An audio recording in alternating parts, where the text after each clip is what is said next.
he was a faqih and a Sufi, and he had imama in both of those knowledges. And tasawwuf spread in Islam because the students of Imam Junaid, many of them were muhaddithin, and some of the 6 books of hadith actually came through his students. So you'll find that all the asanid of these books go back to the students of Imam al-Junaid. So when they would go to Mecca and they would be teaching hadith, people would come to learn hadith, and then they would also teach Imam Junaid's teaching about fana and baqa and ma'rifah and these things. And that's why this was accepted by the Muslims throughout the Muslim world. It's only very recently that people have attacked this science. Really, it's only very recently. There have been people within tasawwuf who have always been attacked. Just like there's people in fiqh that have always been attacked. There's people in ilm al-kalam. Every group has deviants. There's deviant fuqaha. There's deviant mutakallimun. And there's deviant Sufiya. But this idea that they were all rejected, that's a complete rewriting of the history of Islam. Ibn Taymiyyah, in fact, the only book I heard from his fatwa that was translated here was the book of Tasawwuf.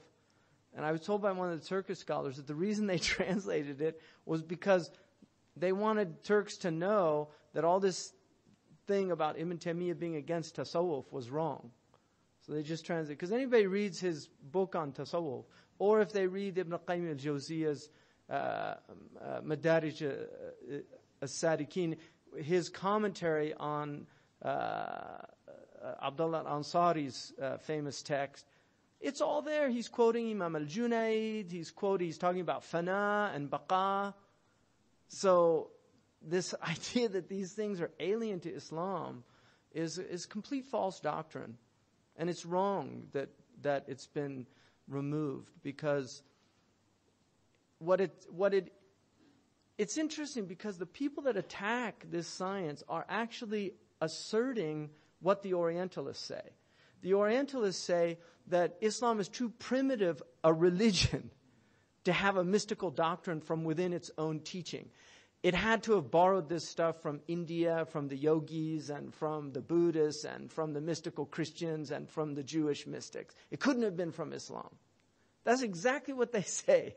This is just a primitive desert religion that has no sophisticated doctrine of spiritual experience. And that's exactly what the Orientalists say. If you read the books, their early books, they're always trying to prove it's all Neoplatonism.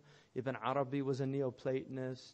Sahrawardi, all these people. That's what they say. So it's very interesting that the people that condemn tasawwuf from within the Muslim community condemn it with the same condemnation that the enemies of Islam condemn it.